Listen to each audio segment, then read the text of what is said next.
السلام علیکم ورحمۃ اللہ وبرکاتہ۔ کیا حال ہے سب کا؟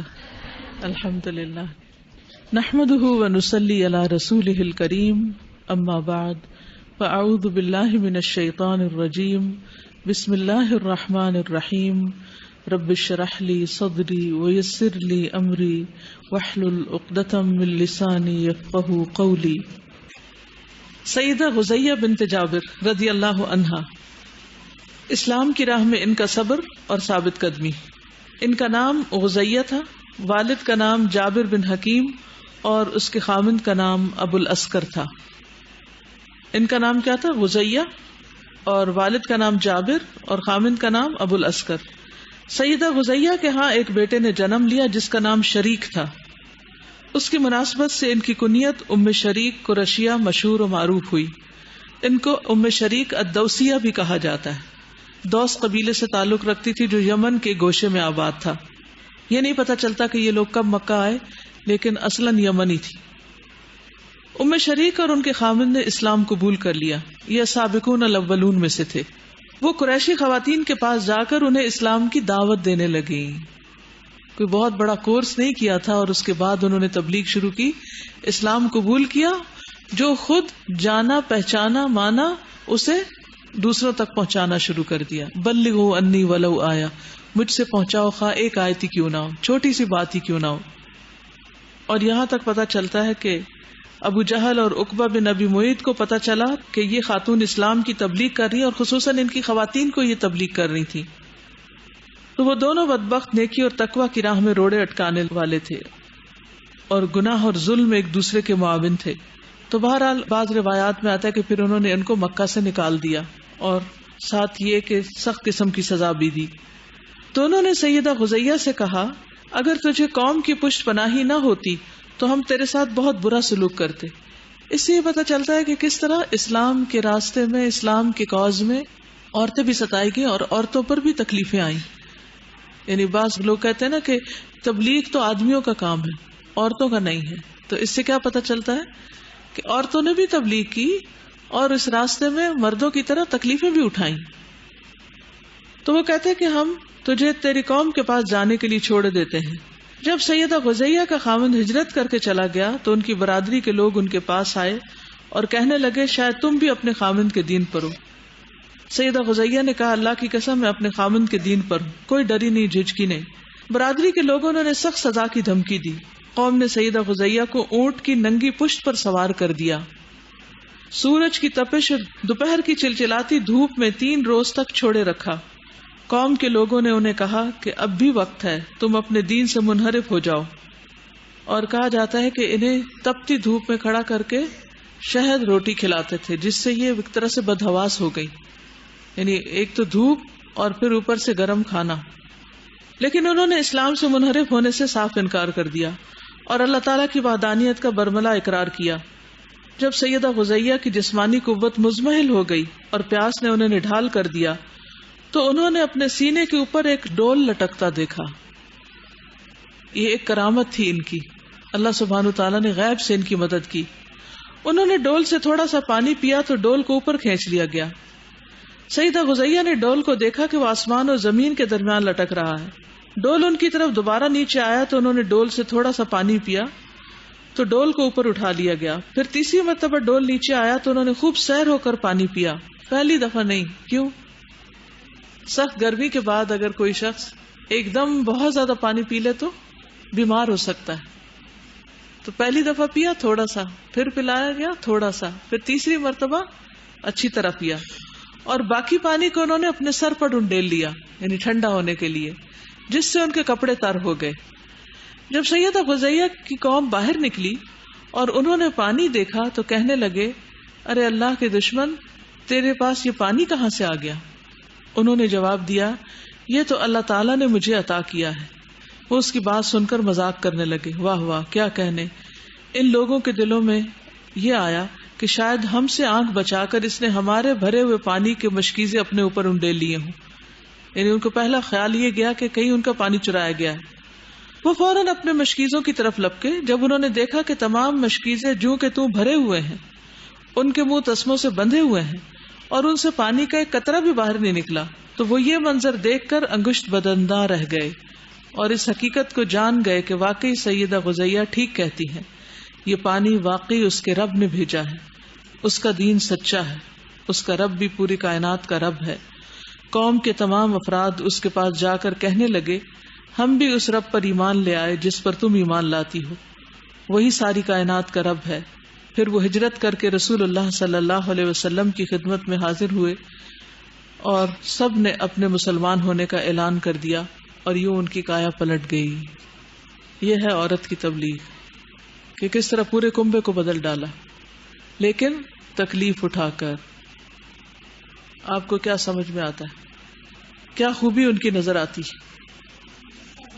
صبر اور استقامت اور اللہ پہ توکل، کہ جب انسان اللہ کی راہ میں نکلتا ہے تو اللہ ہی کھلاتا پلاتا ہے۔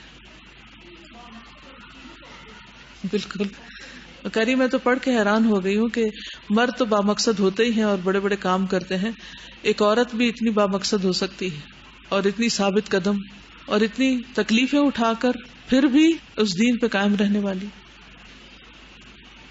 یہ جو اکثر ہمیں پرابلم جو ہوتا ہے قرآن پڑھ کے پڑھا کے اتنے سال حدیث کورس کر کے سب کچھ کر کے، جو مجھے ایک بات سمجھ میں آتی ہے کہ جب ہم کہتے ہیں وہ فلانا یہ بات کہہ رہا تھا تو مجھے سمجھ میں ہی نہیں آیا میں کیا جواب دوں۔ یعنی یہ ہو نہیں سکتا کہ ہمیں ایک بات حق پتہ چل گئی ہو اور پھر ہمیں سمجھ میں نہ آئے کہ اس کا جواب کیا ہے۔ یا تو وہ صحیح کہہ رہا ہوتا ہے تو ہمارے پاس جواب ہونا چاہیے، یا وہ غلط کہہ رہا ہوتا ہے تو ہمیں ہینڈل کرنا آنا چاہیے۔ یعنی حکمت ہر طرح سے جو ہے ہونی چاہیے، اور یہ حق کی جان کر ہی آتی ہے۔ اصل میں سچے لوگ تھے، سب سے بڑی خوبی جو ان کی تھی وہ یہ کہ سچے لوگ تھے۔ انہوں نے اوپر سے اسلام نہیں قبول کیا، انہوں نے واقعی دل کی گہرائیوں سے اور حقیقت میں کہ یہی اب ہمارا جینا مرنا ہے۔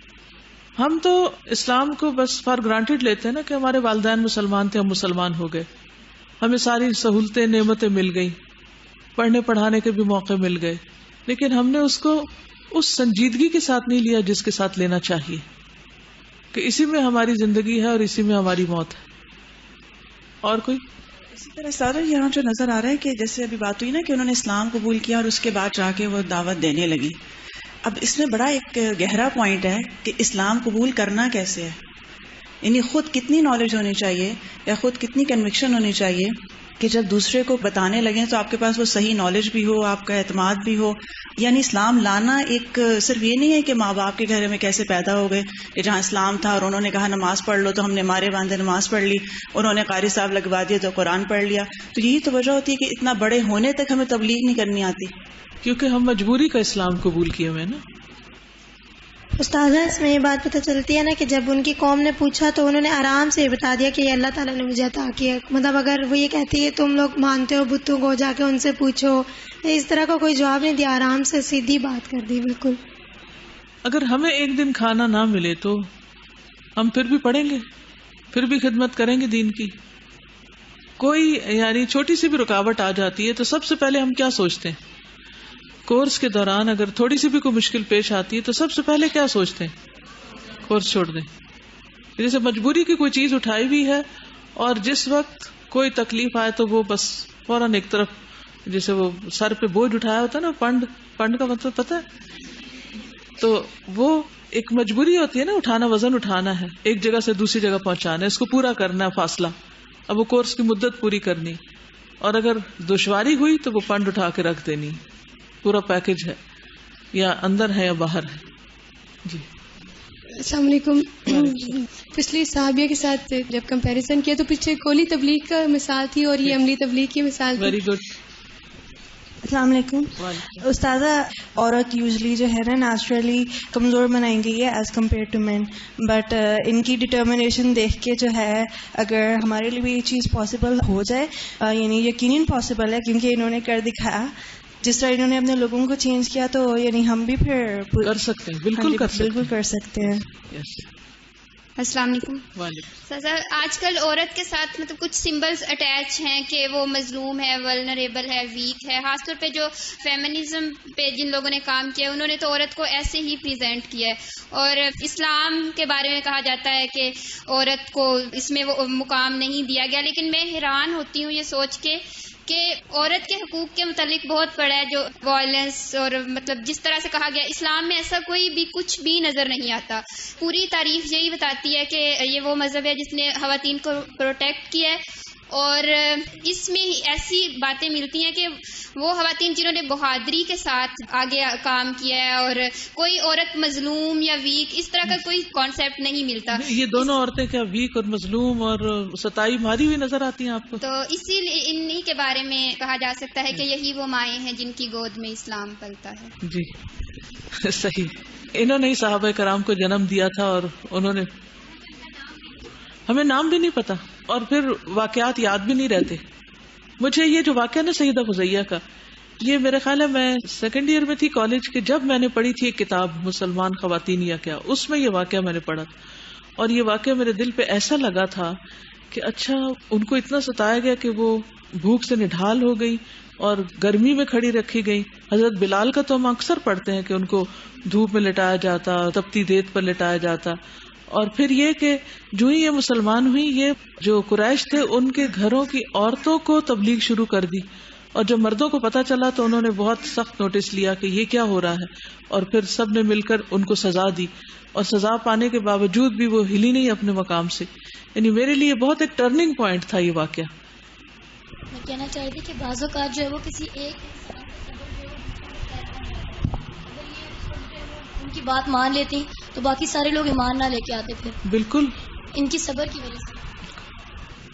یہ جو بات بار بار ہو رہی ہے کہ عورت کمزور ہے، تو عورت میں ایک کوالٹی جو سب سے علیحدہ رکھی گئی ہے کہ وہ ایک ماں بن سکتی ہے. اگر اس پوری ایگزامپل کو ہم اس چیز کے ساتھ لیتے چلے جائیں کہ وہ اپنے بچے کے لیے سب کچھ کرتی چلی جاتی ہے، جتنی پروٹیکشن وہ دیتی ہے، اور وہ اس چیز کو چھپا بھی نہیں سکتی.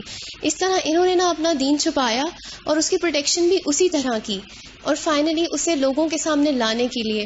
اور ایک ماں جب پورے اپنے بچوں کو مطلب اتنی اچھی تربیت دیتی ہے اور ڈفرینٹ جگہ ان کے بچے جاتے ہیں، سب کچھ کرتے ہیں، تو اسی لیے ایک ماں کی طرح انہوں نے اتنے سارے لوگوں کو ایک ساتھ مسلمان کیا. ان کی تبلیغ میں یہ بات بالکل ایک ماں کی طرح کے رول میں میچ. بہرحال دونوں جینڈرز کی جو اپروچ ہوتی ہے وہ مختلف ہوتی ہے. یعنی عورت جو ہوتی ہے وہ پورے خاندان کو جوڑنے والی ہوتی ہے اور ان کی بھی کیئر کرنے والی ہوتی ہے. سب کی فکر، سارے جہاں کا درد ہمارے جگر میں ہے. اللہ تعالی ہمیں حق پر چلنے کی توفیق عطا فرمائے اور استقامت دے. جزاکم اللہ خیرا. سبحانک اللہم و بحمدک، اشہد ان لا الہ الا انت، استغفرک و اتوب الیک. السلام علیکم و رحمۃ اللہ وبرکاتہ.